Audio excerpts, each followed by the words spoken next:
And it says we're live. Hey, everybody. Me and Scribe here. No plan on this one, so we'll see what happens. Last time we did this, God, a whole bunch of people showed up. That was like 50 people showed up or something in the first like 5 minutes. Yeah, for a test stream. This one has a little more focus than that one did. Oh, does it? A little bit more. Okay. I do want to talk about the Pewdiepie thing. But I want to come at it from a different perspective than everybody else is, because I think it's an important subject. Go ahead. Who, me? Whoa, hearing myself. You must be. I'm being quiet. What the hell is that?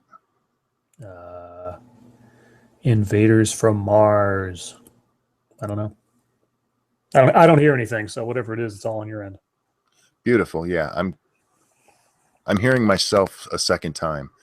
Oh, that sucks. There's a way to remedy this, but I don't know what it is.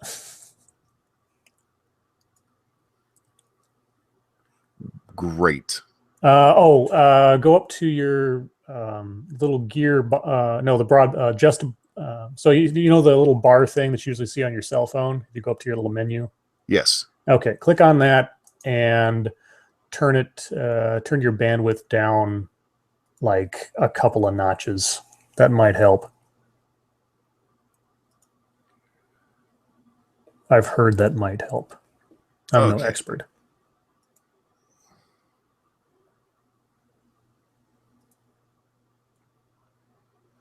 Okay, let's try this again. Are you hearing me? I am hearing you. Do you hear yourself twice? I do not. Okay. Right. Sorry about that, guys. All right, back to where we were. Talking about Pewdiepie. I don't understand why so many people seem surprised and outraged by this. By which? By him being called a Nazi by the mainstream media and him being slandered like this. I'm surprised. Well, I suppose anybody who didn't go through Gamergate or wasn't a witness to that might be surprised, because I mean, you think about how many subscribers he's got, what, 52 million or something. Yeah. And you know, I've got a completely different perspective, because long before I ever did my first YouTube video or anything, I watched Internet Aristocrat and Sargon back when Gamergate was starting. I was just starting to watch commentary YouTubers as Gamergate began. Like, I was watching Twitter before I even had a Twitter when Adam Baldwin coined the phrase Gamergate. I feel like some kind of old veteran now. But that experience, because I didn't really have my sort of political media awakening until Gamergate, I hate to say, and that was late in life. I'd watched the media bonanza during the Bush administration and the pro-patriotism, you disagree, you're a traitor stuff, Fox News kind of deal. Oh, right. I saw the sort of reverse of it when Obama became president, and the Tea Party, and, you know, he's not a citizen and all that kind of thing. But I never really saw the collusion of media and hype and cynicism in real time from inside of it, the way that watching it on Gamergate unfolded. I mean, set aside the specific subject matter, just watching how the media machine took something that was one thing, turned it into another thing, and then profited off of it. Turned it into a big cause celeb, and turning people who were con artists into victims, into heroes. It was like watching a parody you'd see on a movie or something, like Wag the Dog or something. It just boggled my mind. And from that point onward, I was, if I was some kind of skeptic on just the things I was told by authority figures previously, I was more so after that, and I am now. And so seeing what happened to PewDiePie doesn't surprise me a bit. Doesn't surprise me at all. But I also have to remember that if I bring up Gamergate to anybody on the street, they're not going to know what the hell I'm talking about. It was such a, I mean, only if you were in this niche little sphere of specific people you're paying attention to in a specific bubble, did you know who to watch and then how to compare that to what the media was reporting. Otherwise, you'd have no way to differentiate the truth from the fiction. Well, and I see what you're saying, but for me, I come from it more from a political perspective. I've been watching the media for God ever, and I have seen this kind of thing so often with, if you look at Newt Gingrich, when he was the Speaker of the House, he ended up getting drummed out of that position and having to leave politics over allegations that looked false from the beginning and turned out to be false. Yes. And at the end of it, where it had been, you know, headline news, it was just an article on page 6. Oh yeah, by the way, we fucked up. Yeah. And this is how the press has been for fucking ever. They find somebody and they just destroy them and lie. Yeah. Do you remember Richard Jewell? Yeah. Yeah. Okay. Yeah. So two people that always stand out in my mind as people that got absolutely destroyed by simple media rumor. Richard Jewell, who by all real accounts was a hero, having saved people by finding the bomb at the Olympics before it went off. Yeah, Turned real quick. Oh, sorry. For the people watching, if you don't know who Richard Jewell was, he was assumed to be the Olympic bomber in Atlanta. Right. Yeah. So he he identified the suspicious package that turned out to be the bomb that inevitably went off, and he alerted people ahead of time so that at least some people got away from it before it did go off. But afterwards, of course, the suspicion was that he alerted people to it because he planned it and he was trying to make himself the hero. That guy's life was absolutely ripped apart. His reputation was ruined. Just the suspicion, the accusation by the media and the government investigating him, his life was over. He couldn't work. I mean, he sued the government and he won. Thankfully, he won for getting completely libeled and slandered and everything else. The other guy I always think of, even though he's a little bit shadier, was Gary Condit. Remember Gary Condit? Oh, yeah, yeah. Yeah, so for those of you that don't know, several years ago, a Washington, D.C. intern named Chandra Levy was found murdered. And there was some indication that she may have been having a inappropriate relationship with her married boss, a senator, I think he was a senator, named Gary Condit out of Nevada, I think. Wasn't he just a representative? Maybe he was just a representative. I'm a little vague on it. In any case, the scandal, I mean, this was back in the 90s, and you got to remember, for those that don't know, the 90s were a time of, in relative terms, peace and prosperity. The Clinton administration lucked out in being in an era where, for the most part, we had an economic boom, and the biggest things you heard on the news, I always called the 90s the tabloid decade, because you had Gary Condit and Chandra Levy. You had Nancy Kerrigan and Tanya Harding. You had the kid down in Singapore who got caned. You know, if you want a real snapshot of the 90s in the news cycle, find the song "Headline News" by Weird Al Yankovic. Oh yeah, yeah. That pretty much covers it. And you forgot the big one, Bill Clinton and. Well, yeah. Well, no. What are we talking about? The big one, Long Island Lolita, yo. Oh yeah, yeah. Joey Buttafuoco. Yeah, but so anyway, I still don't understand how she could have sex with that dude. He looks so fucking anyhow. I could go on about the 90s scandals. The thing is, people's memories are short. I mean, the attention span of your average person how can I put this? The people who are the most vocal people today are who? The people on the internet, the people using Twitter, the people who are the 20-somethings, right? The news cycle goes by so quick that, nobody pays attention. You just brought up Newt Gingrich. I bet there's a good portion of people that'll end up watching this that only know Newt Gingrich by some vague notion. He tried to run for president a few times. Yeah. You might see him on Fox once in a while if you watch. Kind of left his wife when she was dying of cancer for his secretary. Kind of happened. But he was an asshole. No, it's not. But he did not deserve what happened to him. No, exactly. But character assassination makes about as much money in the press as an actual assassination. See, I think. And PewDiePie is a big target. I mean, 52 million YouTube subscribers. People look at that and think, this person, how does this person make money? I mean, this is a big target. This is a big target in a lot of places, and it's obviously big news. Why wouldn't you? with PewDiePie, it's not just that he's big on YouTube. It's that the mainstream media, including Hollywood, the press, all of these people hate things like YouTube. They hate the internet. Yes.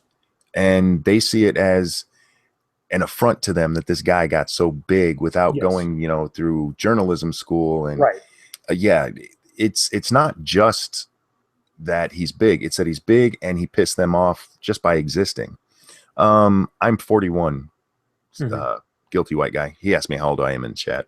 Oh, me and Scribe kind of pay attention to the chat. So if you do have questions, we might ask or answer. Yeah, let me.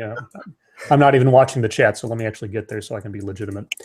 But yeah, I agree with the short-term memory, but I also think a lot of it is people only care if it's their side being hurt, and PewDiePie doesn't really have a side. There's all kinds of people who watch him, so people who normally would completely ignore a story about somebody being slandered in the press have a reason to care. Like if you go back to Mitt Romney with do you remember the dog carrier on top of his car? Oh yes. No, I'm still a virgin. Sorry, question in the chat. The whole thing with that, he drove cross country with his dog in a carrier, an approved dog carrier on the top of his car, and the media just fucking ripped him apart for it. Meanwhile, Obama had admitted to eating dog. Yeah, I mean, well, you remember, God, we're going. This is like old home week, going through old scandals and things. Yeah. Anyway, well, it is fun, but you see, we have the benefit of perspective. We have the benefit of proportion, not only in the scandals that used to mean something, but now the scandals that set off everything here. The PewDiePie thing will last about a week, maybe two. The guy's still going to have 52 million subscribers, short of YouTube kicking him out, which they would be dumb to do given how much revenue he brings in as a single individual to YouTube. Right. This is all going to pass. You remember, maybe you don't, maybe you do, James Dean, the porn star.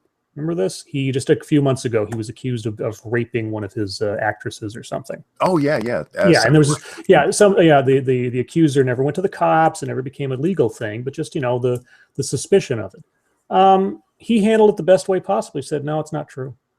It's not true. It's not true. It's not true. And that's it. Yeah, and it passed over. The news cycle these days, nothing. The one benefit that any of these scandal victims, whether it's legitimate or not, is the thing, is that the news cycle is instantaneous now. It's not a matter of it goes into the newspaper and it sits there for a week and it's the headline every day. There's something new every day. There's something new every millisecond. All it takes is, tweets. And Trump has basically cornered the market on this now. Tweets become headlines. 140 characters out of some moron becomes a headline. Somebody posting a picture on Facebook becomes a headline. Anybody has a chance now to become the center of the entire goddamn planet, at least for a day. It's not 15 minutes anymore, but it's about. But it's so... this is what drives me nuts about it, is because that person only gets, that one day, and then your news media carries it for a week, or even will bring it up a month later. They run with this shit forever. Chewbacca mom.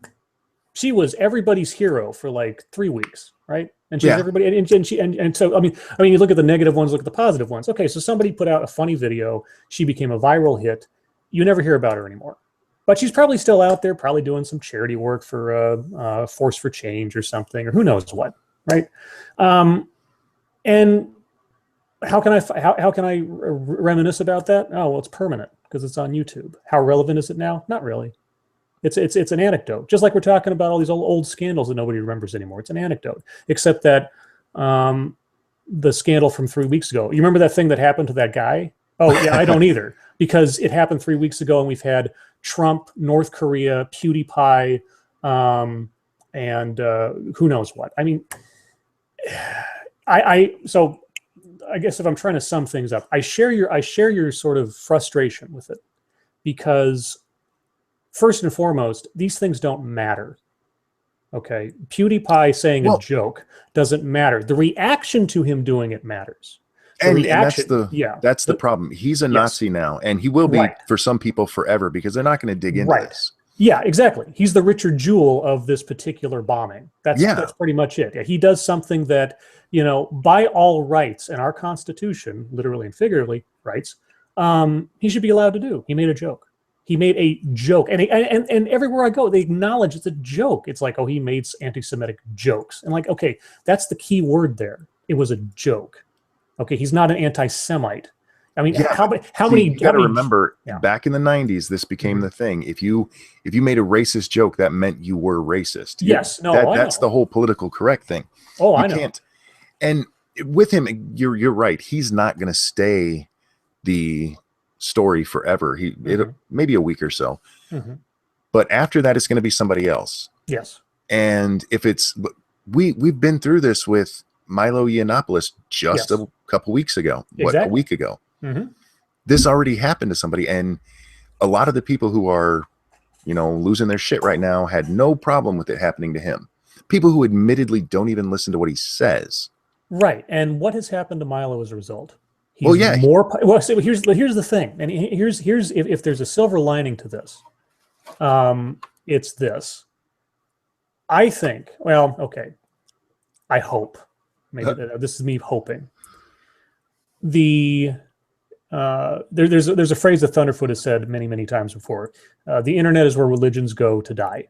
Okay, because the access to information, the access to different perspectives makes it harder and harder to have a monotone, one-size-only message on any particular thing. If anybody cares about PewDiePie, is going to give a shit about it longer than 24 hours. They know where to go to find out about it. And somewhere in there, they're going to see a video where somebody's debunking it. Or they're going to see a tweet where somebody says this is bullshit and this is why, or something else. I think that for all the outrage the mainstream press puts on something, it just creates a bigger and bigger question mark that people who are our age and younger, who know how these things are starting to learn how these things work, want to have an answer to.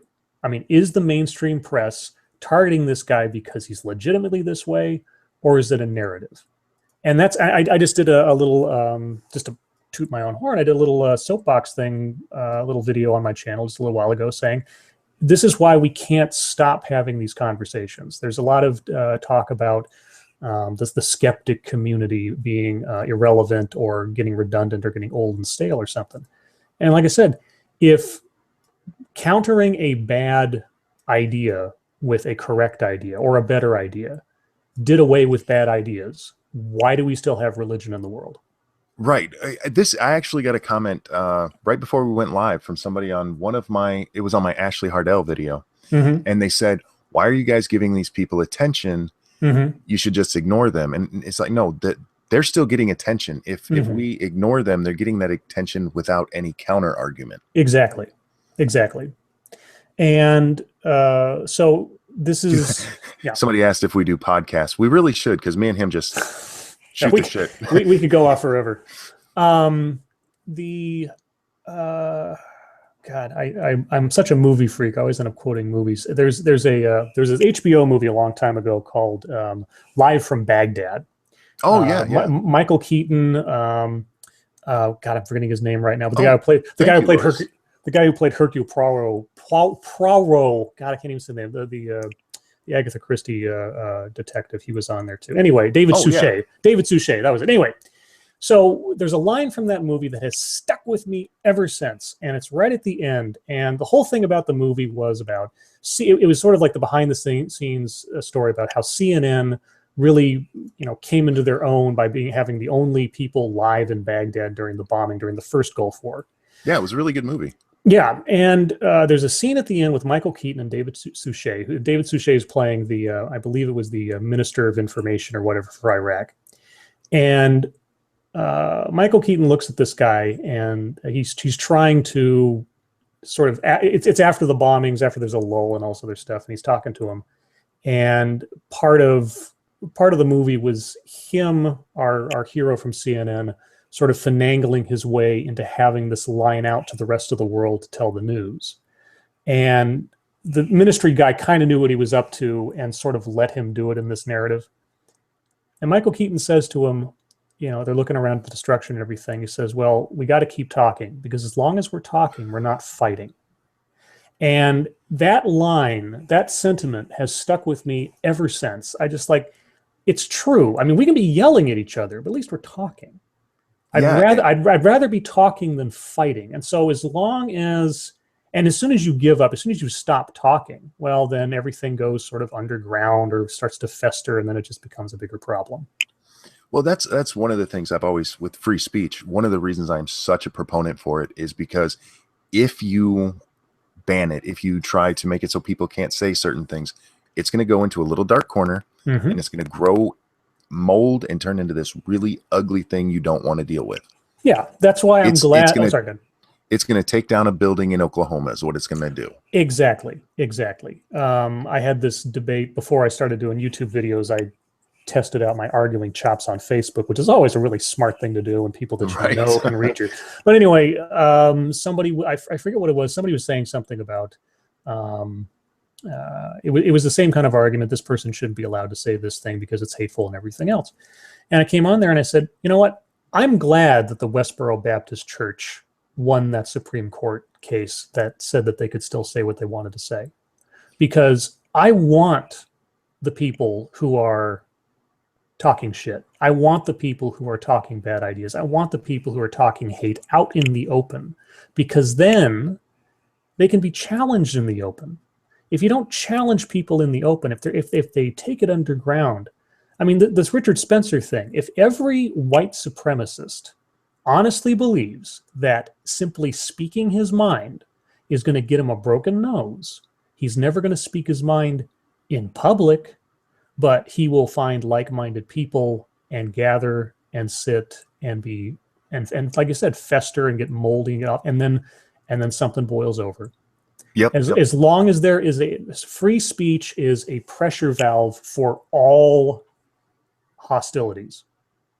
What do you think in that regard about people like Steve Shives, who are actually trying to shut down speech, but it's popular speech. It's not actual white supremacist. If you're looking at like Milo Yiannopoulos, the guy is not a white supremacist. No. He's a troll who has a lot of fun, but if you listen to what he actually says, not when he's joking, he's a very smart guy. Yes. Very quick on his feet. That's why he's great in interviews. But if you try shutting that down, well, yeah, sorry. At this point, aren't they basically left with only violence? No. So you mean like Steve Shives? I mean, yeah, with that side, the people who think like that, the people who think, okay, I won't punch a Nazi, but I don't have a problem with somebody getting hit. Only if. No, I'm not a psychologist. I think you know, for everything else, Steve Shives is a necessity. Steve Shives and people like Steve Shives are a necessity. I mean, I wouldn't claim to think that Steve Shives is a bad person. Okay, he's a bad person. Okay. All right. Well, no. Okay. Well, look, like my dad was an asshole. He's not a bad person. No, this is different though. This is different. He has labeled everybody who disagrees with him either a Nazi or a Nazi sympathizer. Right. And how serious is he taken on that? He may not. Well, it depends on who you talk about. Sure. He's not taken seriously by us, but if you look at the people who he lets comment, he's taken quite seriously. And how much sway do those people have? Well, they don't, but they're enough. How many people did it take to bomb the Murrah building? Okay. It's a long way from internet conversations about who's a quote unquote Nazi and completely diluting that word down to meaninglessness, and right-wing survivalist extremists out in the woods practicing their craft with guns and targets and camouflage, and then deciding they're going to take down the government. Well, and I see what you're saying with an actual bombing, but look at what happened at Berkeley. I mean, this was violent. This was, I mean, no, they didn't take down any buildings, but this is something that when people talked about this, very few people touched on this. If you look at what they were trying to do, they were trying to kill Milo. They were firebombing the building they thought he was in. Yes. And the inevitable, the conclusion of that, if it happened how they wanted it to, he would have been in that building still. Now, they might not have thought about that, But if he had still been in that building, couldn't get out, and died, they would have been guilty of murder. Yes. And so if that can be the act, then they are guilty of attempted murder. So we are at a place right now where we have people like Steve Shives who have no problem with the Berkeley riot. They have no problem with Richard Spencer getting punched. And they have an audience. It may be small, but it is big enough to do damage. And you said earlier, you know, once people can't talk, that's when the fighting starts. Yes. And the other side is actively encouraging no dialogue. You're right. Okay, so this reminds me, and for the folks at home, this is the other thing that's very important in the skeptic community. Also keep in mind, thou shalt be skeptical of thyself. Absolutely. Okay? As I'm trying to find a middle ground where I can say that Steve Shives is maybe not a likable, but a valuable component of the conversation.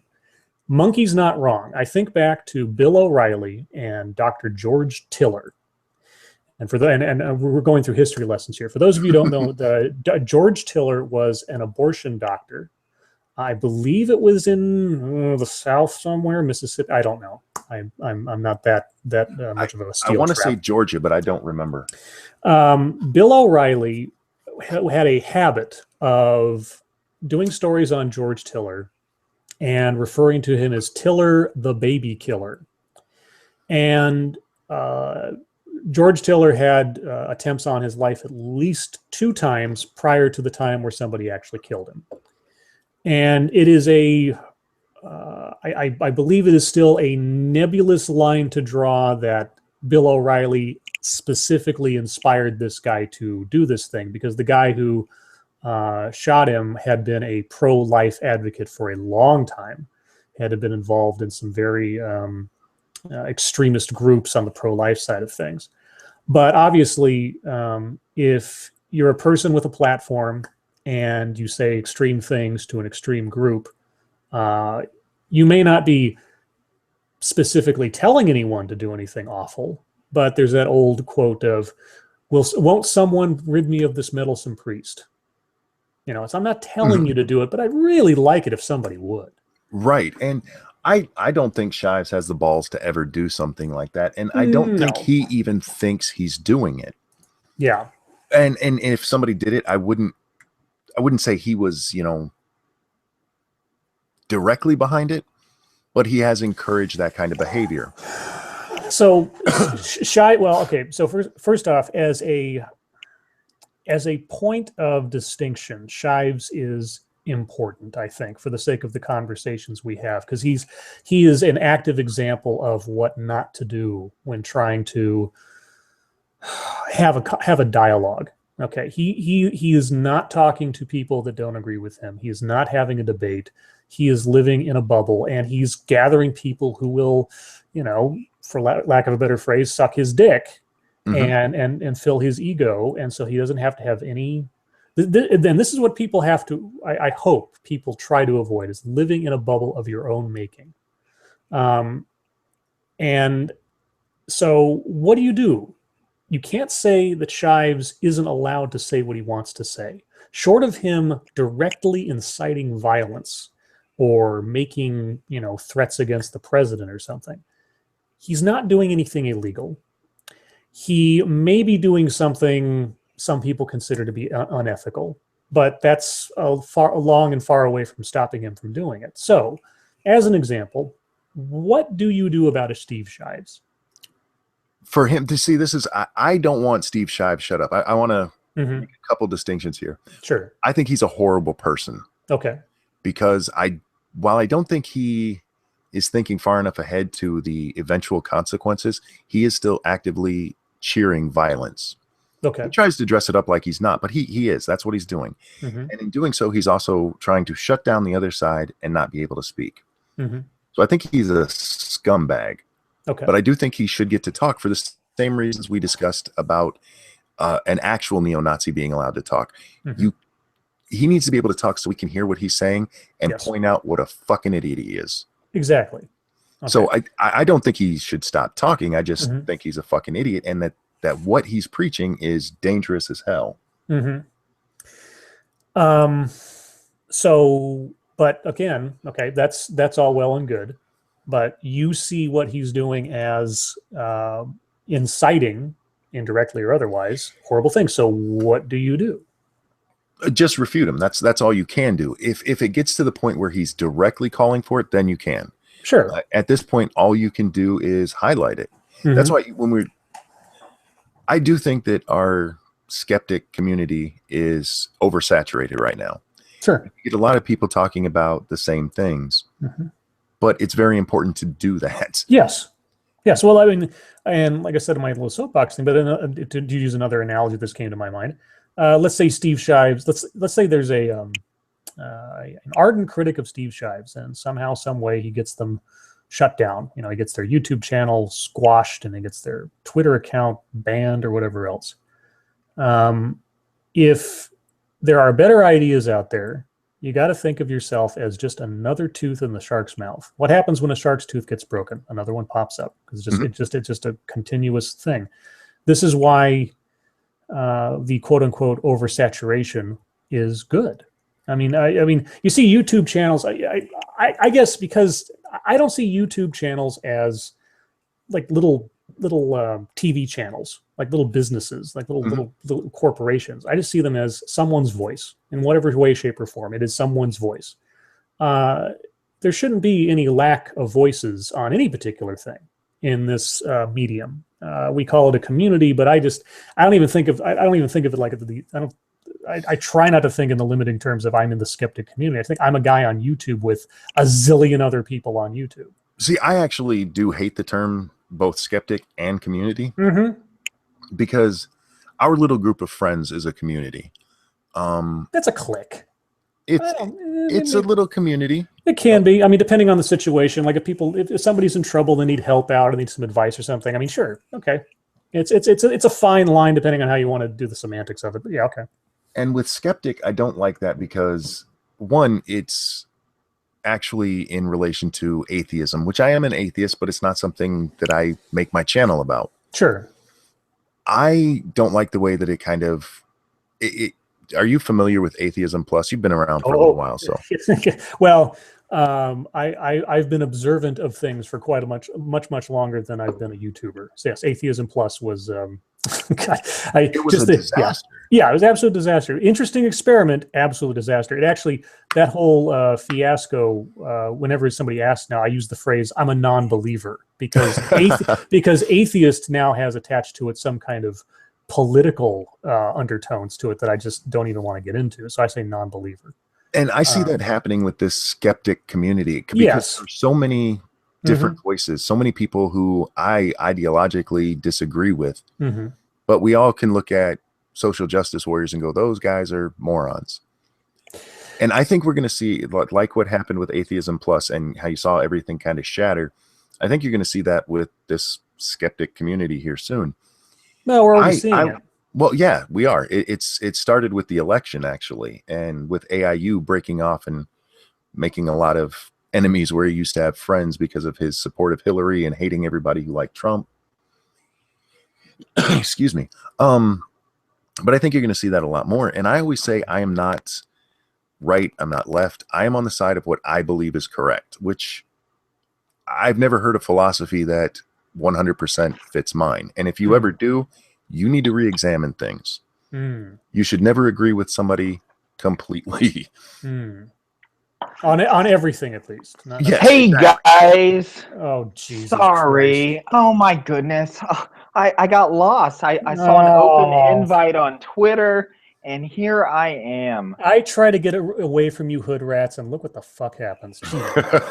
How you doing, Ferg? Hey, Ferg. Doing good, Monkey. I don't mean to barge in here, but it was just posted, and I was like, holy shit. Oh, yeah, I posted everybody in the group there. Okay, good. I was just making sure, because your chat's like, who's this creepy guy not saying shit? But you guys were on a roll, so I didn't want to interrupt. Oh, we don't know how not to roll. This is how that's what we do. Yeah. You guys have good dynamics. I think there's something there, maybe something special. Monkey. We really need to set up, once my schedule gets normalized, we'll have to set up something where we do this regularly. Like I said, we should, when we had Satsu, the three of us, we should do once a month, just call it that time of the month. Oh yeah, yeah, you did mention Yeah. that, and Yeah. it's coming up on a month, isn't it? We should schedule Just that. about. Yeah, we should do that. I, I had something I was going to say, but then Ferg came in and absolutely destroyed it. Thanks, Ferg. damn it, Ferg. Yeah, thanks. Ferg, what Good. do you think about the PewDiePie thing? The PewDiePie thing, God, I think there's so much potential for PewDiePie. First of all, God, if he could transition into this kind of this sphere, where this anti-SJW sphere, that would be extremely beneficial with somebody. That's a good point. I hadn't even thought of it. What do you think that his react? Do you think he'll go that way? Well, it depends what he's exposed to, because right now it seems he's just dealing with stuff that he deals with individually. But if he sees there's actually, maybe if he comes across some YouTube channels, some smaller YouTube channels, that there's actually a thing where people are against the people that are doing that to him, then maybe there's a possibility there. That would be interesting, because he doesn't generally do anything political, does he? I'm not a huge fan. I don't follow him very often. I used to dabble. Yeah, the most I ever watched of PewDiePie is when Happy Wheels was a thing. Like you remember that game Happy Wheels, and he would play that and scream and laugh and make silly jokes, and that was about as much as I got with him. I think the more whether or not he goes quote unquote after the SJW crowd or anything else, I think the more valuable thing that his current predicament might bring to the table, like a Gamergate, is just in real time showing people the distinction between media hype versus the source. And the interesting thing here, unlike Gamergate, which was going after gamers in general, this is all about one guy, and there's only one source, and everything he has ever said, done, or otherwise is pretty much recorded for like the last 7-8 years or whatever it is. Right. And he's got 52 million subscribers who are all his bros. And so if everybody who's been following him for years suddenly sees the media going, he's a Nazi, he's an anti-Semite, you just have 52 million people who know it's bullshit. And this might, like a Gamergate, inspire more people to be more critically thinkative. Thinkative. We also coin words here, guys. Yeah, I was thinking before you said the skeptic community and everything else. I don't. If I think of myself as anything, I just try to think critically. That's about it. I mean, I don't want to start making critical thinker like its own label or something, but just thinking critically, stopping for a second and saying, is this right? Is this correct? Is there another angle this could be coming from? And most importantly, do I think this thing or do I know this thing? That's always a really good question. The lack of critical thinking is one of the biggest problems with SJWs, because they can't even follow their own logic. Mm-hmm. So I hope you're right. I hope it opens people's eyes to that kind of shit. If it only, I mean, let's think about it. It only opens up 5% of his viewers' eyes to it. How many people is that? Right, yeah. And then how many new YouTubers do you get out of that? And how many new voices do you get out of that? How many new people that decide to go into journalism? I mean, I'm not trying to start, sounding all epic or anything, but it really only takes something like this. And the thing that is going to backfire on the mainstream media, if they think that by attacking PewDiePie, they are going to somehow save classic media or print media or anything else by showing what a dumbass YouTube is, or the people on it, or the people, it's not. This is, I'm doing this a lot tonight. I think back to Dick Cheney, and what was Dick Cheney saying? They're in their last throes. Well, I think they are, because the media is flailing about. They're trying to find any relevance for their own existence. Shooting themselves in the foot. I don't understand. It's poor marketing, and they keep doing it. So what else is going on? Well, okay, so it's the flavor of the moment, right? I mean, and again, go back to Gamergate. You had this thing that was this sort of niche, very obscure little thing. But what's the part of it that we can latch onto, that we can sell? Oh yeah, women being attacked. Right. Women being attacked, and we'll turn it into an anti-woman, anti-women in STEM. Oh yeah, because women in STEM, that's a big. And so whatever they can do to maintain their relevance, it's like third wave feminism. They will look for anything, and they will ally themselves with the intersectional stuff. They'll grasp and they'll scrape, trying to find relevance. It's not a quest for evolution. It's a quest for continued relevance, and the mainstream media doesn't know how to handle it, and the people that are watching them are handling communication and information dissemination. And I mean, hell, did you see the little video that Mr. Medicare put out just earlier today? I did not. Oh, that I swear to God, if that guy shouldn't be a friggin' guerrilla journalist, you know, like a Hunter S. Thompson or something. He practically is.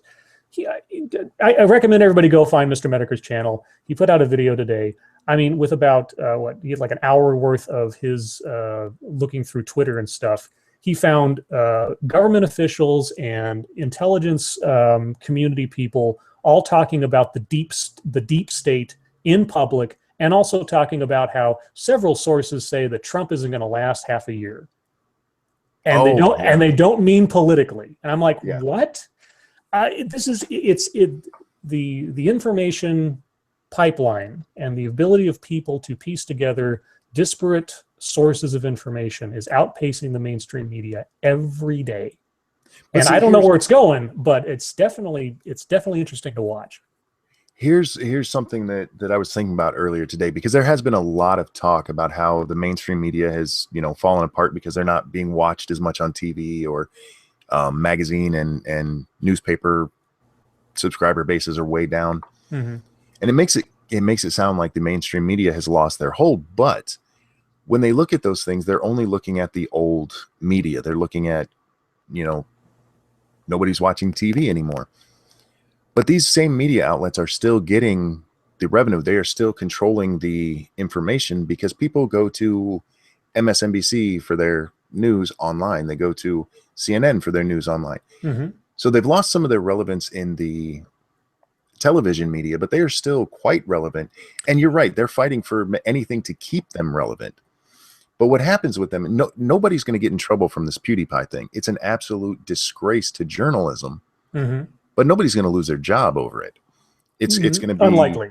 Right. It's not Dan Rather at CBS. Jesus. Nobody's going to. That's a whole other story. It's the same basic thing, though. I mean, it's a story that should never have run. Yeah. Any fucking fact checking would have stopped it. Absolutely true. Sorry, go ahead. But at least then we had a little bit of accountability, because it was a little more controlled. At this, nobody's even going to know the names of those guys who wrote the story. No. So they'll be alive to do it again next week. Yeah. So before the election happened, I said this a couple of times. I said, if Donald Trump wins, the line between CNN and TMZ will disappear. And we saw that happen quite quickly with the whole BuzzFeed releasing the Russian report on Trump, and then CNN blaring it out 10 minutes later. Mm-hmm. Because Trump is a reality show. His White House is a reality show. The things that make the money, the things that make the most attention, are the flash in the pan, instantaneous scandal, buzzword, etc. Did anyone at Gawker lose their job because they put a story out that wasn't true? Well, well, I mean, okay, well, eventually. See, they didn't get fired because they put out a story that wasn't true. They got fired because they put out a violation of privacy. Right. It was a true story, but it was just that they did it in the illegal way. This is where it doesn't matter what you say as long as it sells. And the only thing that'll probably get you fired is if you become a liability simply because of your, extracurricular activities or something.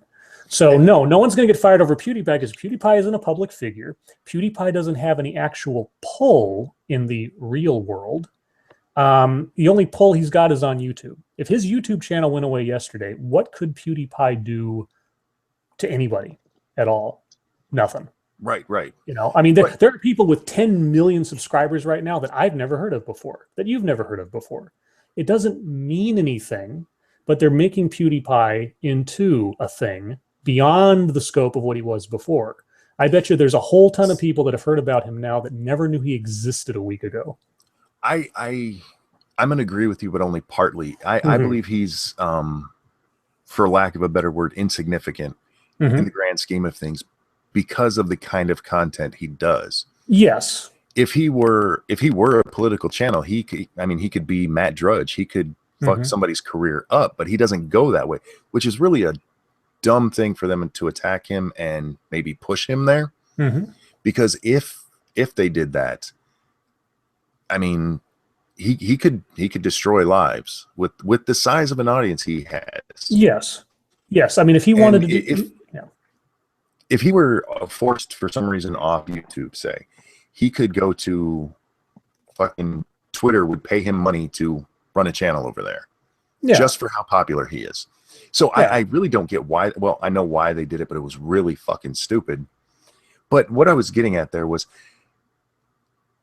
I don't necessarily think the mainstream media has been as beaten down as we hear. For every time we hear, the mainstream media is dying, they're still doing quite well. It's online now. They're not getting, viewers in the seat at home, but people are still going there and still paying attention to them. And they are still controlling the narrative, whether we like it or not.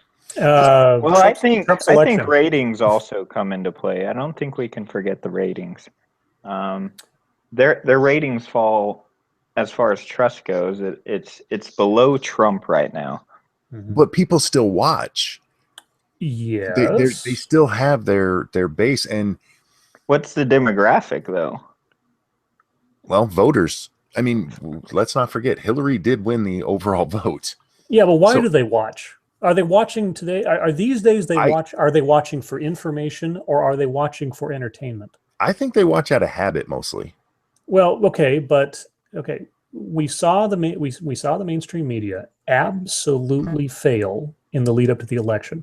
Okay, absolutely fail. I mean, there's egg on so many faces, and none of those people have lost their jobs. I mean, if by all accounts, Bill Kristol and Rachel Maddow and all these other guys, I mean, if anybody had gotten it that wrong in the past, would they have lost their jobs? Probably, or they would have been, they'd have been the laughing stock. It would have been. They would have been the laughing stock. They would have had their shows time slot moved over time or something, just to get them out because they're not reliable. But it doesn't matter. You don't have to be reliable. You just have to be entertaining. And right now, I don't think the mainstream media is a news source for people. I don't think that you're not wrong in saying that they're still around and they're still chugging. I don't think they're chugging for the same reasons that they should be. And that's where I think the difference is. I think people get most of their information now from other sources. I think they get most of their entertainment. The mainstream media is the arena where we get to see a Trump versus a Hillary, or a PewDiePie versus Nazi sympathizers or something. I don't think people trust it as a source for fact. Does that make sense? I see what you're saying, and I think if you polled people, that's what they say. But I don't think that's necessarily true, especially for our generation. I also think that a lot of the places where people say they go for their alternative news just use, AP, NBC, CBS as their sources. They might tell a different story, but they're still sending that same message. If you look at it, the PewDiePie thing isn't big just because of the Wall Street Journal. Wired did a story about it, saying, "Oh, see, we knew he was a Nazi all along." Sure. Oh, Gutenberg, thank you. And yeah, you are gay. This is the here. That would have been fun. Well, he's at work, and this is the Gutenberg Memorial stream. Oh, that's right. Yeah. We did this just to spite him because he couldn't be here. Yeah, pretty much. It's all his fault. And he just paid you for it, too. I know. Gosh. You can pay people through chat? What the fuck? Oh, yeah. So super chat. So if you look on there, the little $sign thing down at the bottom of your little chat bar deal. Yeah, so if you click on that, you can give money, and all it'll do is it'll make your chat post all big and colorful and everything so that, Senpai can notice you. And people can click on your little icon at the top to see what it is you had said. Yes.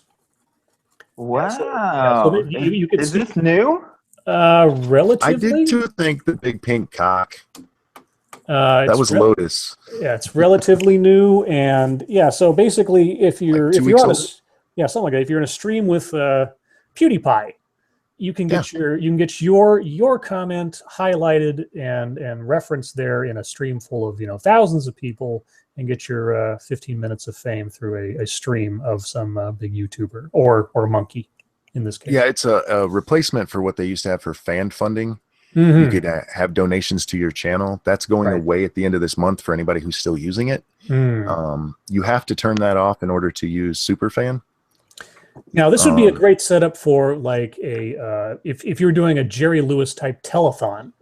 Oh yeah, like you're doing a big charity fundraiser or something. Telethon. Yeah, I mean, so people raising money for themselves or for a cause or something else. I mean, if you had, I remember, you could have a cavalcade of YouTuber stars come on your stream and do things for money, and there you go. Oh, thanks, Ferg. Fuck, I'm an idiot. I meant to do $10 and one. And you're immortalized. Well, at least it's not 200 pesos. Right. Have $2, you monkey fuck. Thank you so much, Ferg. Oh, where were did we beat the PewDiePie thing to death yet? Probably. I think we need to segue back into the social justice warrior community, because I got a bone to pick with some motherfuckers, you know what I'm saying? Bring it up. What you got? And well, just realize me and Scribe will probably take it over. Yes. Yeah, well, yeah, I already plan on that coming on a monkey stream. You're the mascot. It's okay. I know. I'm the 300th of mascot. But now, I've been noticing, and I don't know if it's a trend. Scribe, you can help me because you're kind of on the left a little bit. I think Scribelight is a unique, one-of-a-kind leftist. I don't know if that's a compliment. I don't think there's. That? I mean, Scribelight is actually open-minded. He actually cares about the facts. He actually interrogates his own perspectives. And then we see people like Nightmare Fuel, who I completely fucked up in my last couple of videos, who don't care about the facts, who will knowingly, even when I point it out to him, knowingly misrepresent somebody's argument. And you see that with... Damn. I'm making more than Gutenberg at his job. Thanks, bud. Well, there's only so much you can get sucking cock down at the docks. Sorry, Ferg. Go ahead. Oh, no problem. But I just think a lot of times we like to separate the left between the extreme social justice warriors and the regular left. But you look at people like Nightmare Fuel and his little posse that they hang out with, and you can see them doing the same things as that SJWs do. Now, they're not necessarily behind feminism or Black Lives Matter or anything like that, but the wiring crisscross in their brain is the same, such as, misrepresenting arguments, or Nightmare Fuel saying that free market is an ideology and discrediting it with no facts. I mean, you can see some of the same patterns, and like it or not, that's part of this anti-SJW now, and I think it's cancer and we should kill it. This is where I'm probably going to get in trouble with people, because anytime I make a video and I use the word liberal, I get a comment telling me I can't put all liberals together. And that's right, because there are degrees. You have your radical leftist, and then you have, just your minor leftist. I can't think of any offhand. But my whole lifetime, I have watched what is called the left at that time pull this same shit. It started with political correctness. It doesn't matter. Facts don't matter, and they're used as they're needed. That's not to say the right doesn't do the same thing. They often do, but it's not as effective, because up until very recently, you had your very left media who kept pushing the same narratives for them. If you watch like the Bush administration, the first Bush, George Herbert Walker Bush, he was actually a pretty leftist president by modern standards. And the press absolutely destroyed him because he was called a Republican. It didn't matter what he actually did. And at the end of At the end of that election, the election of 1992 was all based on the economy. It's the economy, stupid. And we had been in a minor recession, but that actually ended several months before the election ever happened, and it never got reported. And if you had been alive back then, it was actually really funny to see, because on Inauguration Day, like, it was like somebody flipped a switch. Suddenly the economy was beautiful. The day before, it was still shit. And you've had this with liberals for, like I said, as long as I've been paying attention to politics, and it was really bad because the press kept pushing the shit. Facts haven't mattered to liberals for a long time. If you're talking about the liberals who have eventually become the SJWs. Scribe, as a liberal, what do you say?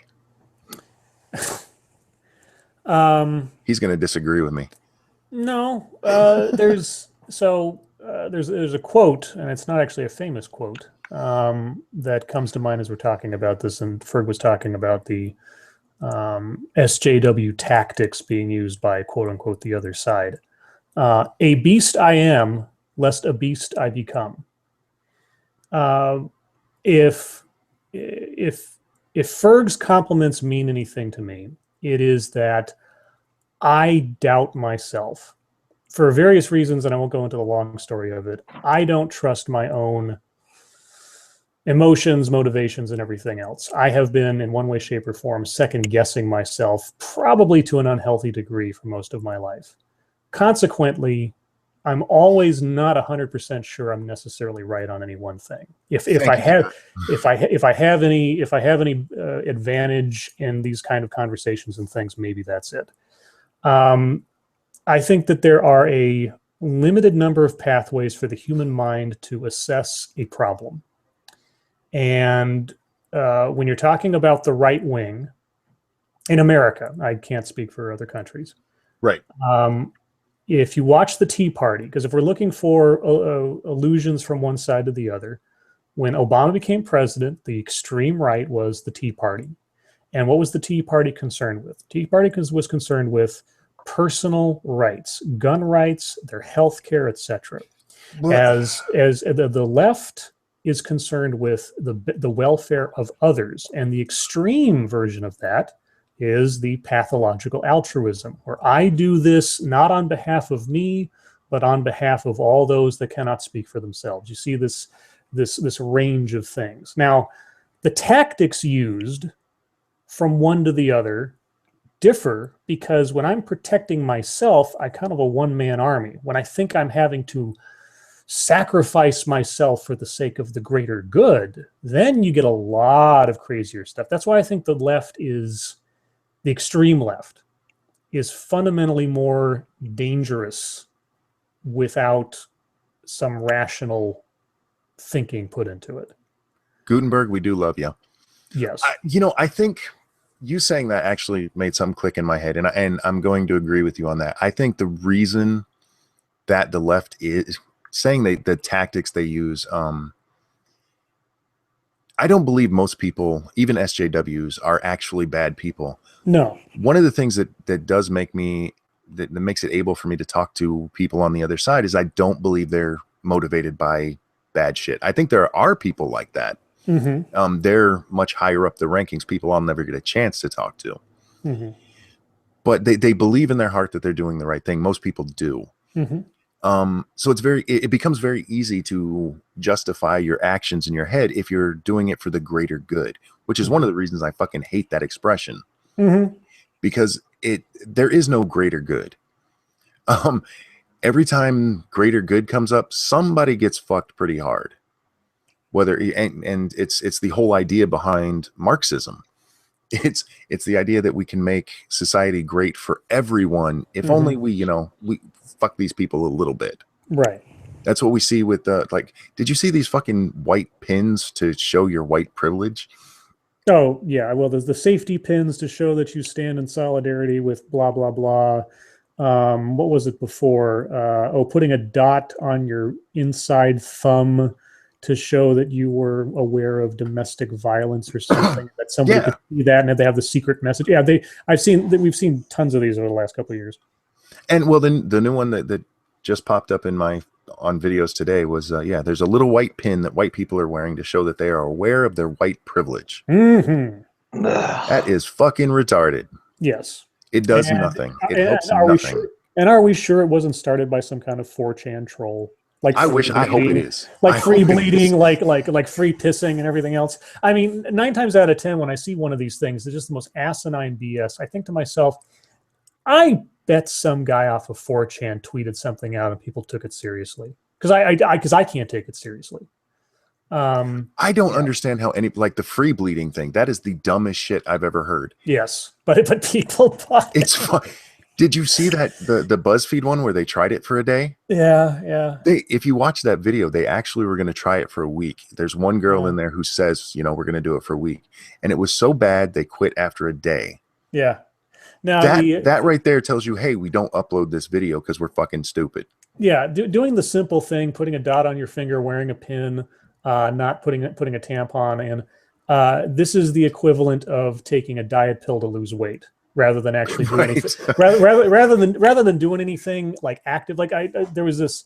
I watch so many TED Talks now, and I dismiss most of them. There was an old one where a lady was comparing herself to her mother, who was a feminist activist back in like the 60s. And she was doing this back and forth comparison, like, my mother says activist march, I say online organizing. And I'm like, one actually requires you to put a forth effort and put yourself at risk. The other one you can do while drinking your latte at Starbucks. Right. I don't agree with your mother, but I have a hell of a lot more respect for your mother. It's just sort of like this instantaneous virtue. I am a good person. Everybody is seeking, as we've talked about this before, as religion diminishes as the source of one's sense of rightness or purity or chastity of thought and action, we replace those apparently with social movements. And in our instant gratification, attention span of a gnat era that we live in, the quick way to do it is to wear a pin, put a dot on your finger, not wear a tampon, whatever the hell it is. And it's madness. It's absolute madness, but it's understandable from my own perspective, because everybody wants to be the hero. I mean, what guy doesn't want to be the hero? This is where the whole white knight thing comes from. Right. I mean, in your heart of hearts, and I'm being sexist here, but in the heart of every man's heart is the desire to be the hero to whoever they love or whoever they want to have love them. And this is why the white knighting thing becomes such a problem sometimes when you're defending the damsel in distress who's actually just using you. So what? But it's like I say, everybody wants to be the good person. The people who are SJWs or trying to defend people of color or trans people and all this other stuff, like you say, I don't think that they are bad people. It's the road to hell problem. It's the good intentions, yep. But it's a whole leading you in bad. I'm going to do a video in the next day or two that has a little bit of this in there, but it has to do with the Boston busing program. You know about the Boston busing program? I don't. Okay, so really briefly, back in the 70s and the 80s in Boston, there was a court order that said all schools have to desegregate. And on the surface, you'd say, well, that sounds perfectly natural. I mean, this is like, the tail end of the civil rights movement and everything else. But why would that be a bad thing? It's not a bad thing. How did they decide to enact that initiative? By forcing kids from predominantly white neighborhoods and predominantly black neighborhoods to be bused off to different schools in different parts of the city, away from their homes, away from their districts, to force integration. Right. And so what did this do? Well, this caused a lot of animosity. A lot of people moved away out of the city because they wanted to send their kids to the schools they wanted to. It was mandated. It caused all types of problems. And I look at this and I think, okay, the intent, the stated intent is we want to end racism, okay, or as one example, or we want to end sexism or whatever else. So it's not happening fast enough, naturally enough. So what do we have to do? Well, we're going to have to create a diversity department, aka we're going to have to start busing people. We're going to have to start having hiring quotas. We're going to get 50% representation on the cabinet of Canada, not necessarily on merit, just based on their genitals. And this seems right. This seems like the right thing to do because it's current year. And all it's going to do is poison the well. And it drives me nuts that no one can stop and say, here's an example from history. Here's a very blatant example where people tried to do the right thing with the exact wrong tactic, and they forced people into it. Well, what happened? This is the same problem that I have with communism. Some dumb American and I were talking about it in her stream the other night.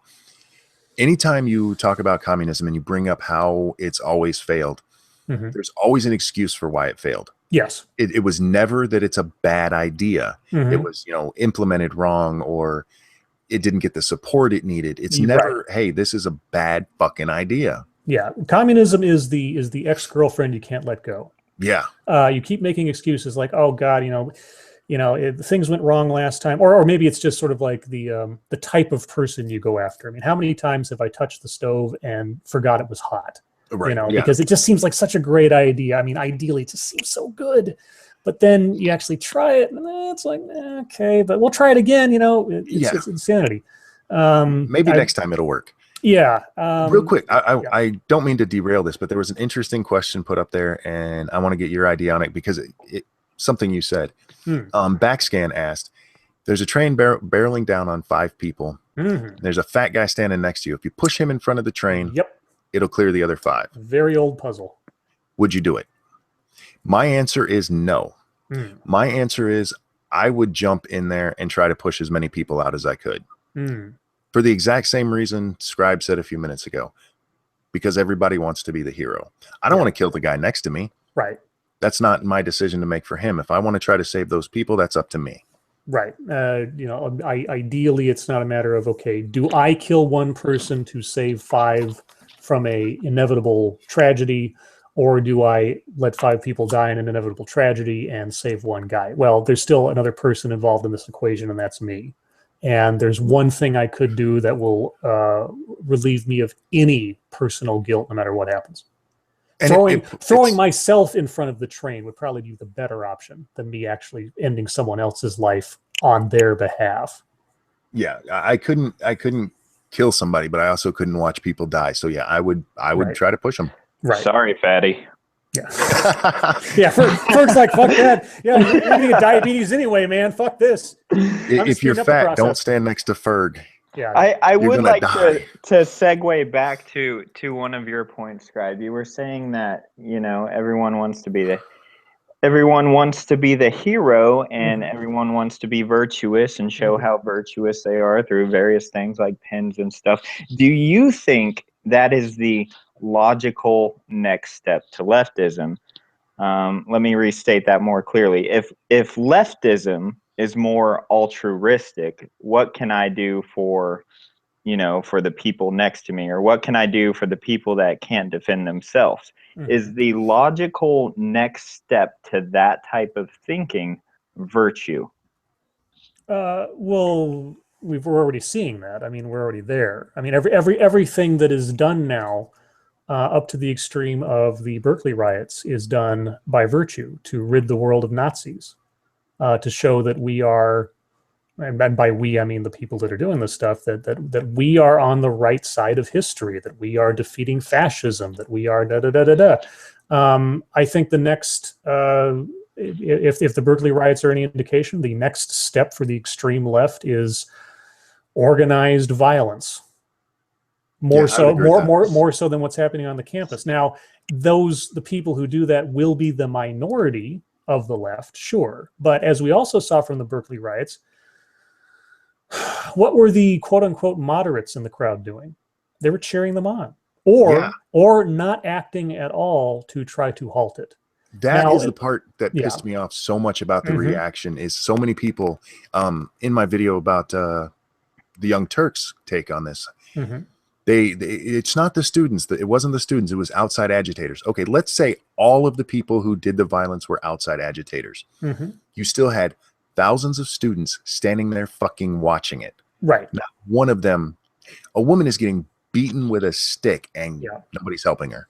And this is the same, I mean, that mechanism is the same thing that, and the same argument that we see, and is not an illegitimate argument in a lot of ways, of Muslim extremism and the moderates effectively standing on the sidelines.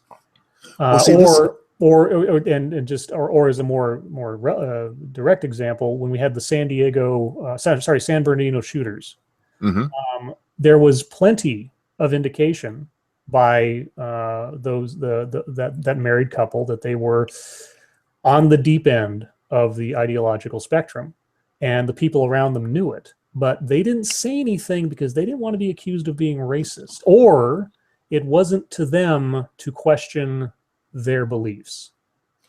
I have I get in trouble for this. The Muslims who are blowing shit up, they are not the radicals. We call them the radicals because of our Western ideals. If you read the Quran, the ones who are radicals are the ones who are being moderate, what we would call moderate. Yes, exactly. Because unlike Judaism, which led to Christianity, there has never been the what's the word I'm looking for here? Reformation. They never had their Reformation. Right. They never had, their Jesus figure. That book, everybody, it talks about peace and being nice only to other Muslims. It's not for us infidels. And even then, it doesn't really matter, because if you're on the wrong side of the Sunni Shia divide, then everybody's the wrong Muslim. This is the just to go off on a tangent, of course. This is the ultimate failing of a religion that is infallible and unquestioning word of God. If you have factionalization, which there always will be, then everybody's right, except that everybody else is wrong. And since they're all wrong, they're all going against God. Therefore, they're the enemies of God. And I mean, it's God, I lost my train of thought. I was going somewhere with this. I was going to get there, and then poof, it went kabooey, because, oh God. That is another complication with me and Scribe talking. We just fucking talk, and sometimes thoughts are lost. You said something. It was right there. God, I hate this. It's right on the tip of my brain. I threw the fatty in your train of thought. Yeah. So repeat the last sort of sentiment you had, Monkey. I was saying that the moderates of Muslims are the actual extremists. Yes. Okay, so what I was going to say there is I've done a lot of videos on Islamic Pulse that's based out of Iran. And if you look if you look at how things operate in Iran, to us it's abhorrent, but by the Quran, it is a more perfect expression of that religion than any place else on earth. Yes. I mean, they're not breaking the rules by how they conduct themselves. The story that I put in this video the other day, a lady they love throwing acid in the faces of people, because I guess they can't get their hands on anything else. But anyway, a lady throws acid in the face of another woman. Okay, she's arrested. She's tried and convicted for having done this. What is her sentence? To be blinded. To be blinded is an eye for an eye kind of thing, on top of paying a fine, on top of being in prison for 7 years. Now, from our perspective, it's like, well, that's barbarism. I mean, cruel and unusual. But over there, it's Sharia law. It's perfectly legit. If you discover someone who's homosexual, what is the punishment? Well, you've got a choice. You can cut off their head. You can set them on fire. You can throw them off a cliff. You can pull a wall down on top of them, or you can do a combination. And I'm almost word for word quoting one of their imams or their sheikhs by saying that. Islam has never had a reformation. Islam never has had a pope. Right. Yeah. I mean, anyone can be a religious leader. They can call themselves imam.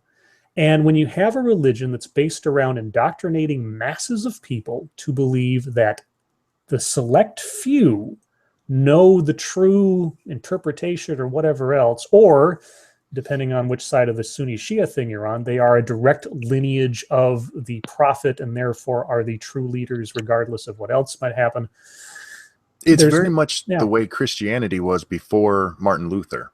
Yes. Before, somebody else read the book. Yeah. The difference is they I don't want to get too bad on the Muslims because there was another topic somebody brought up that I want to get to. But yeah, and it drives me nuts with how the left coddles them. If you go back to the shooting at Pulse, it was a Muslim who did it. He was an extremist, of course. But we had to have all the stories about how Christianity is mean to gays. Again, I'm an atheist. I don't have a dog in that fight. But those two things are not comparable. No. Some dude not wanting to make a wedding cake is not the same as shooting 40 people. Yeah, they're not beheading people in Vatican City for being gay.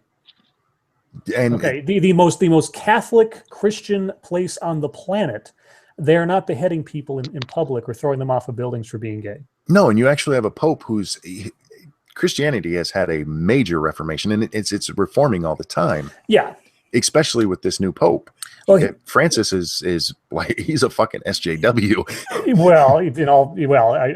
When it comes to Christianity, I wouldn't mind a little bit of that there. Right, absolutely. But sorry, go ahead. No, I was saying that's a great thing. I mean, if we have to have religion, we do need it to kind of come with us, not be 1,400 years old. As far as Islam, I think one of the biggest poison pills. So like Catholicism has had the Pope, and it's always been like the Pope. There's been lots of popes, of course, but there's always been like the Pope.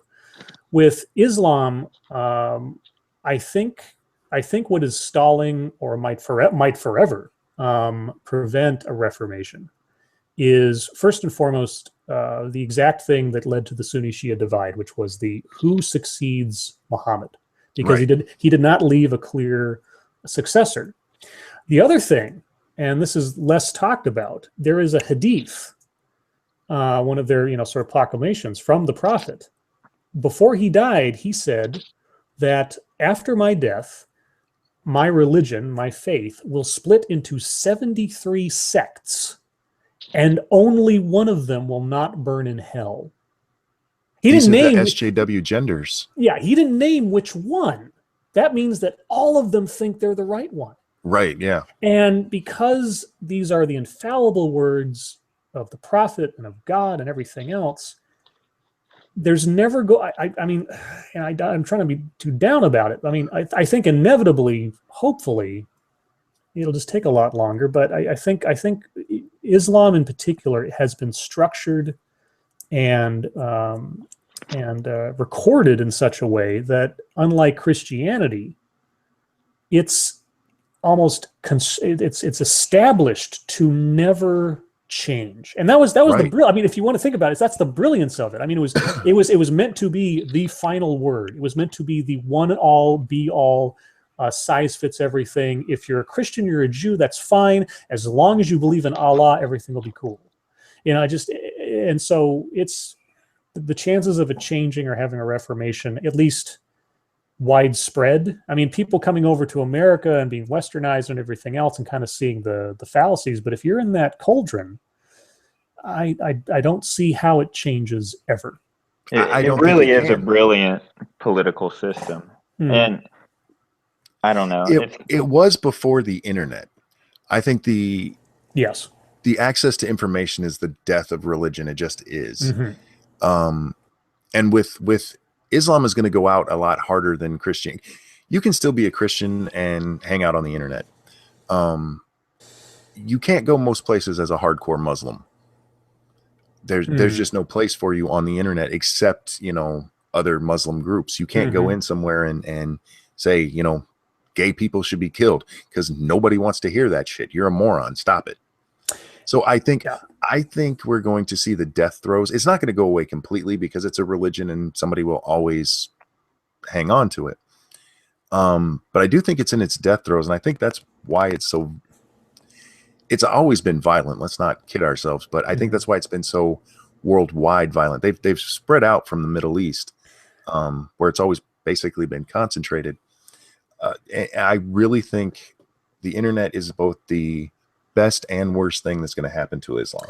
Religions are running out of places to hide. Doesn't matter what religion, because when communities were limited to how far you could travel on a tank of gas, how much you wanted to spend on a long distance phone call.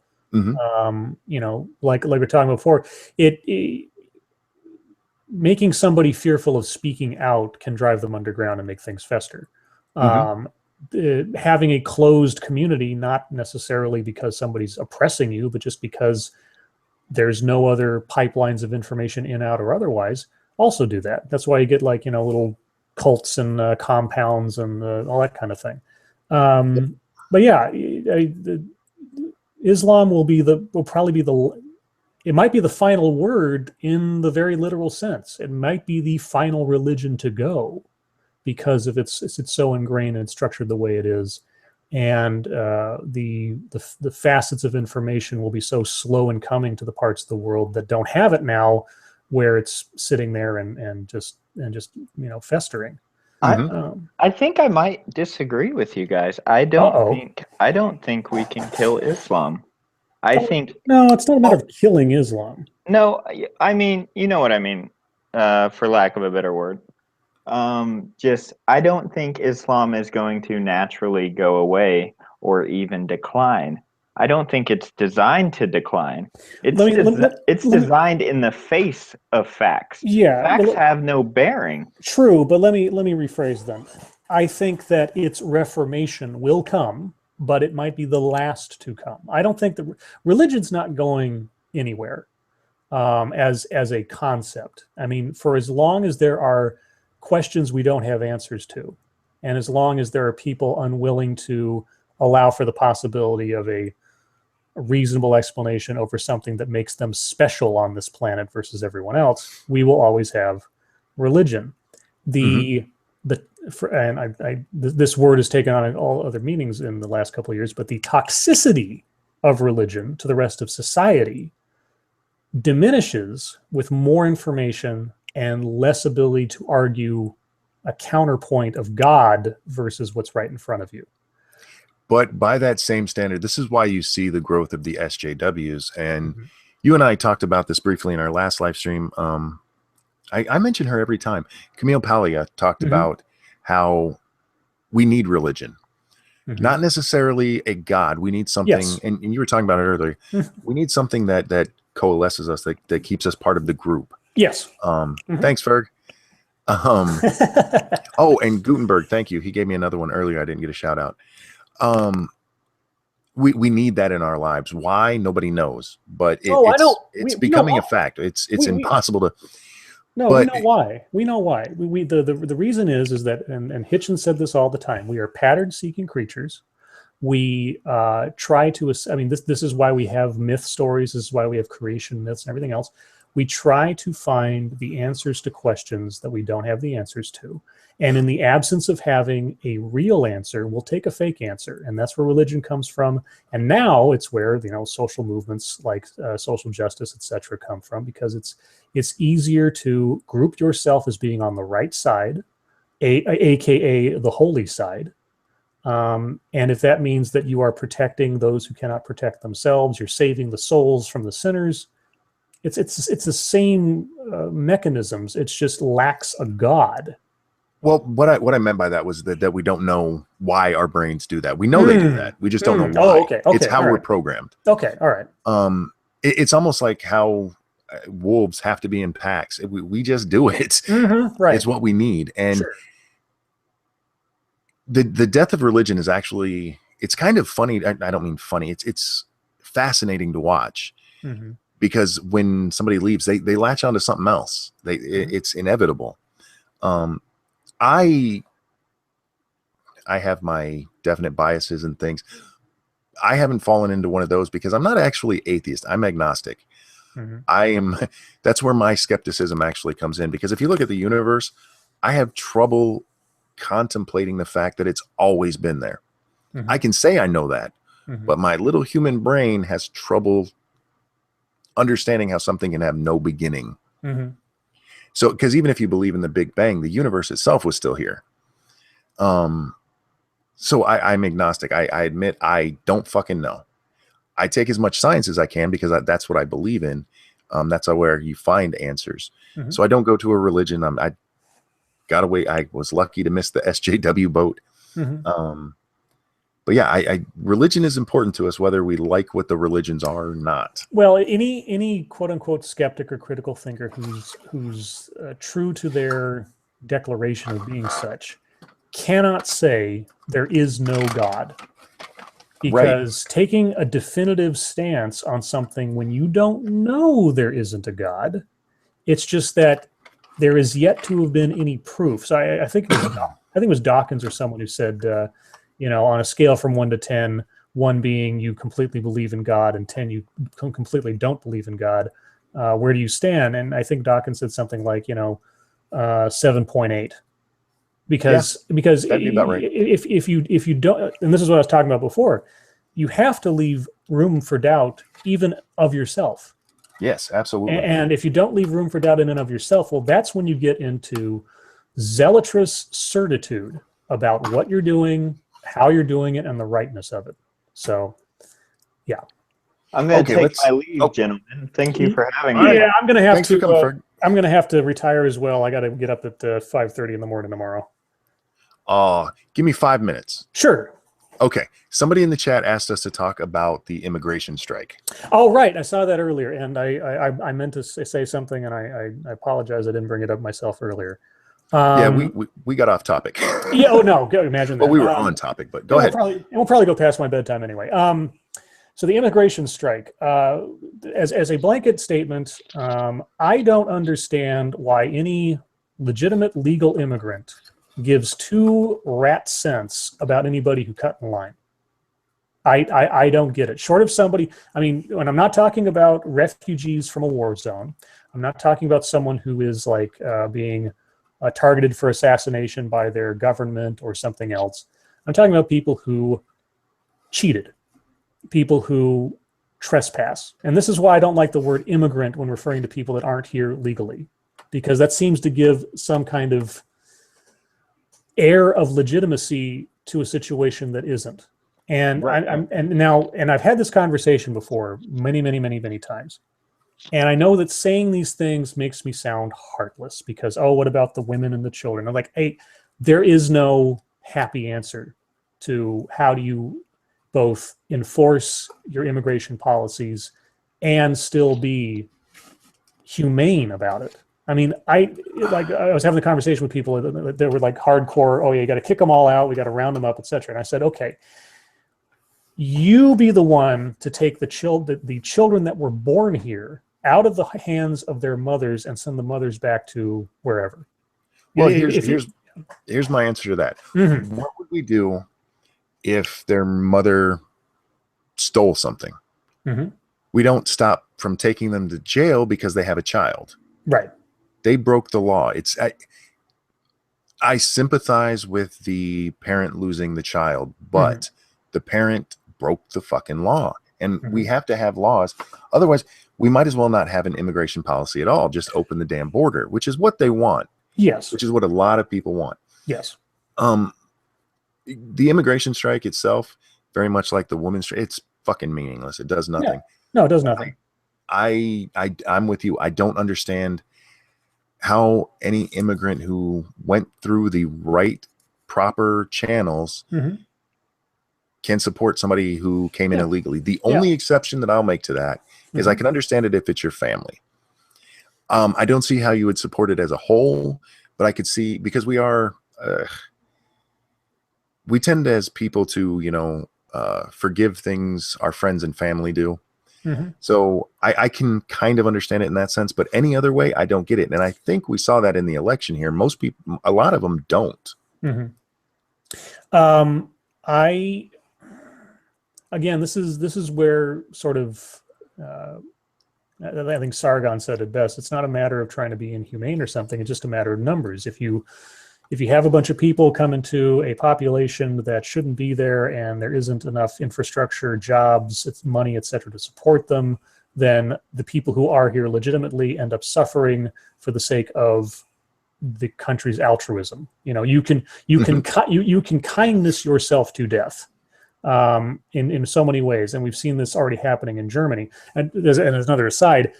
I never understood on the campaign trail why, when they were talking about immigration and everything, Trump didn't say, let's take a lesson from our allies who are already trying this experiment. I never once did I hear one of those debates say, you want to know what's going to happen if we do immigration the way you want to? Germany, Cologne, Yeah. France. I mean, let's just take a cue from our allies that have already tried this and see what the results are. Let's try to do it better if we're going to do it at all. Anyway, how do I want to put this? If I went to Germany without papers, what's Germany going to do? They'll kick me out, and they'd be right to. If I decide to go to Australia and I don't have a reason to be there, I don't have family, I don't, I don't have a right. Even if I think, like, let's say America's economy goes completely into the shitter. That's not inconceivable, all things considered. Right. Canada's a much better shot for me to make money for my family. I go to Canada. Now, Canada, they're so friendly and everything. Do you think Canada would hesitate to kick my ass out? No, because it's not a matter of it's not a matter of like I'm coming into your country, I'm trespassing for a good reason. That doesn't fly. I don't get to dodge jail because I stole for a good reason. I still have to pay a penalty. Well, look at Mexico. If you go in there without papers, they will throw your ass in jail and then deport you. Exactly. I mean, it does. Yeah, somehow America's supposed to, like, America's a nation of immigrants. I hear this all the time. We're a nation of immigrants, da da da da da. Yes, we are. We are not a nation of trespassers. Oh, but the Pilgrims and this thing. That was before we were a nation. Get your head out of the fucking dark ages. Okay. Thank you. We're living in the here and now. If you want to talk about the immigrants, you want to talk about my ancestors and yours. They came to Ellis Island. They went through the process. They got their papers. They came in. They went through all the hoops they had to. They crossed a goddamn ocean to get here. And then they struggled and they scraped and they made their way until you are standing here now. That is not jumping the border because you have it bad in your country. How about, God forbid, if your country's so shitty, do something to change it. Yes. Good God, I mean, leaving does not fix the problem. Yeah, if you're jumping the border to make a better life for your family here by making money here and sending it back, what are you sending it back to? You're sending it back to a corrupt country that is shitty for your family as it is, and isn't going to get any better because you're here working your ass off to make money from a country that already has their shit together, and so you can just perpetuate the problem back in your home. Your home, not the place that you're sitting in that you came in illegally, but your home. I can't, and again, it's like I say these things, this is the weird thing, and I got to take this aside for a second. Sure.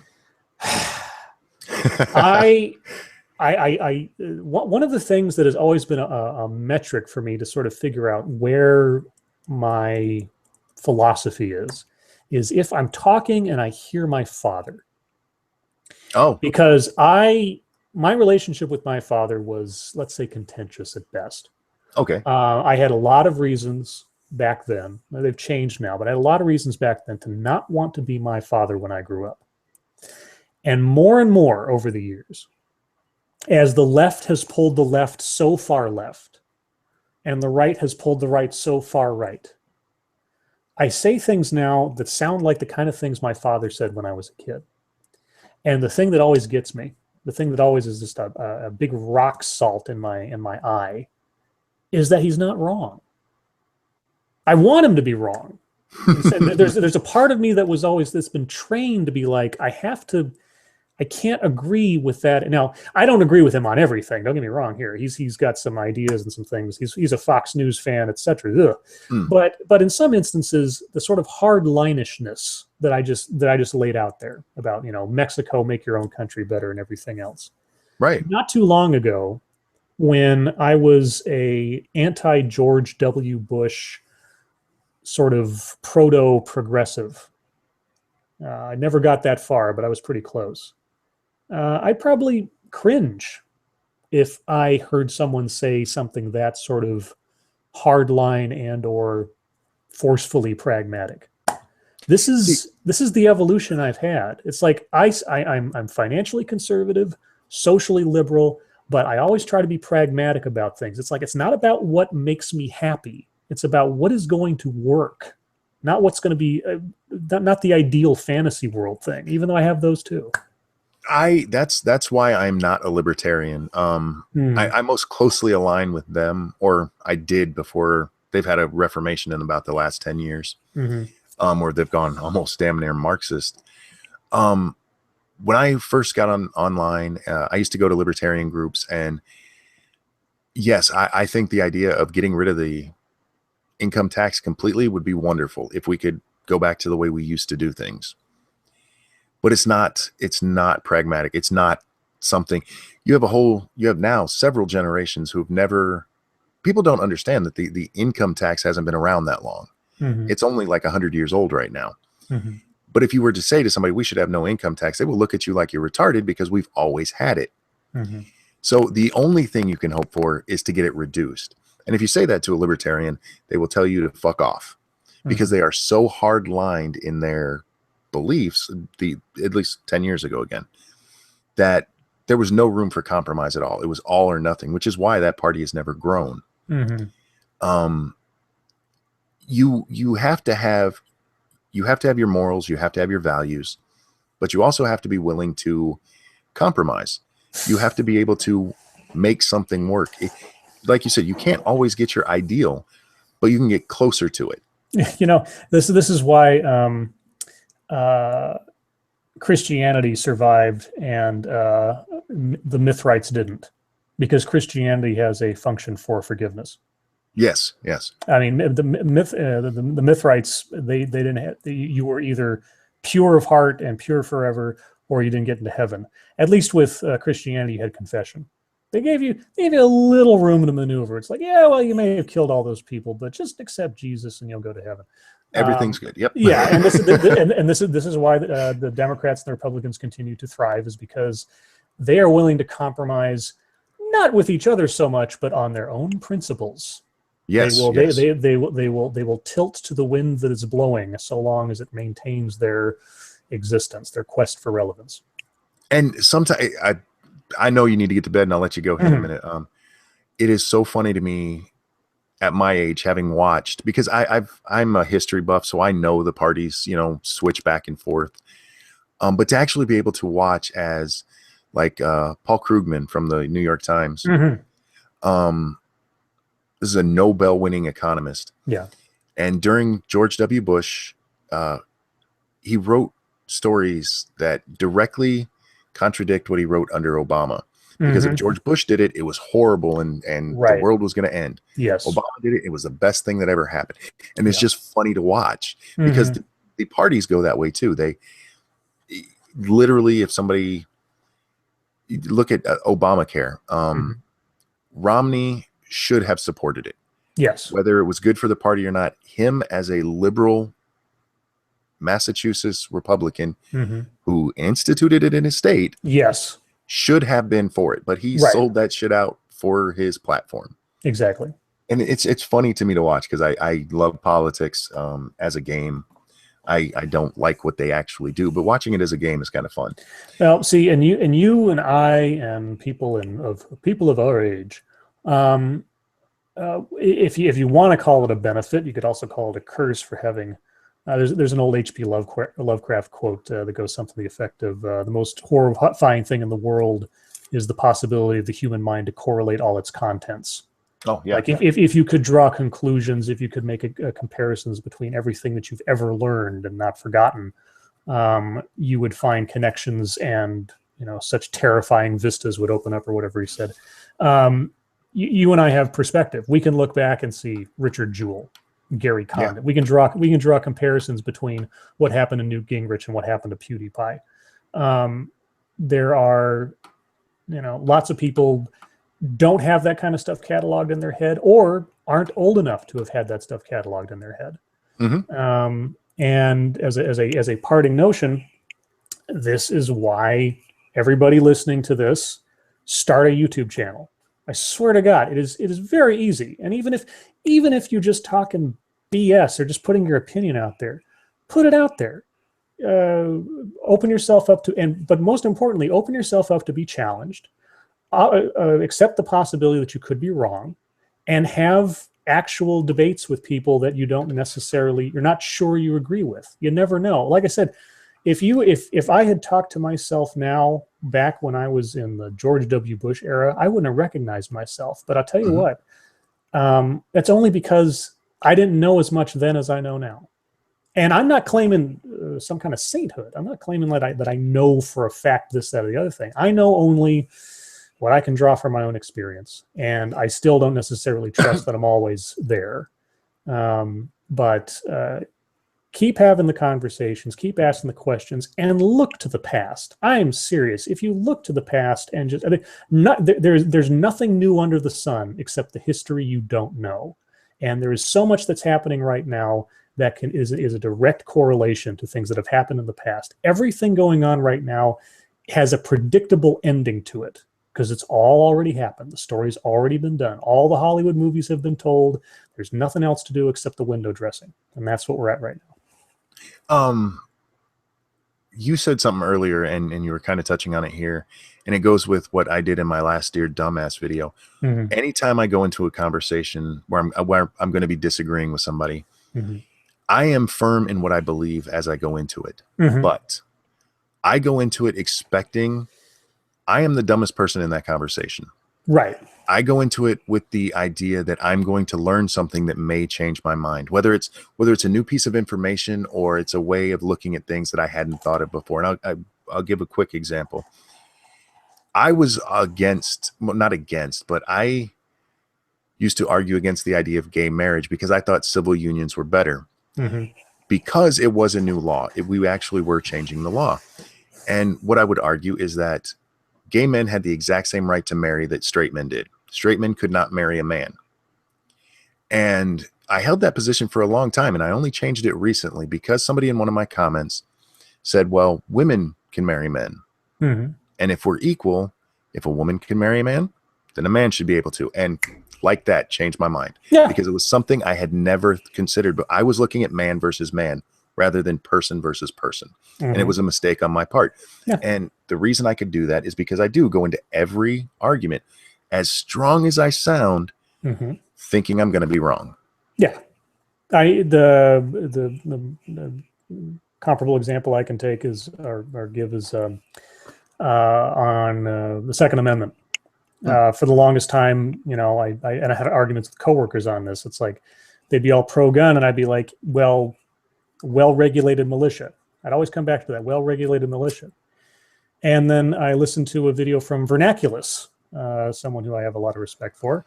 And he tackled the subject in a video and he said, yeah, but here's the problem. As he was doing a rebuttal of the Young Turks. And he said, there's two words in that amendment that you guys always seem to forget. The people. The people. Rights shall not be infringed. And that kind of supersedes that whole militia thing. If the people was not in there, then maybe you'd have an argument. But so you know, I'm not suddenly some super pro gun. I've got a whole rack of AK-47s in my house.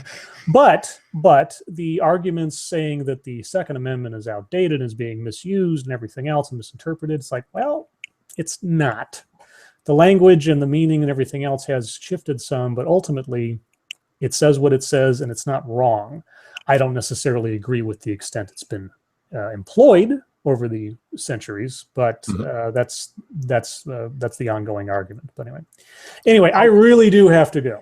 Absolutely, we need to bring up the Second Amendment when we talk next time. Sure, guys, and that'll be that time of the month. So yes, Scribelight and Ferg joined me tonight. If you're not following them, go check them out. I love Scribe stuff. It makes me think all the time. And if you see a stream with me, hopefully he'll be in it because we just talk like this. I hope you guys had as much fun as I did.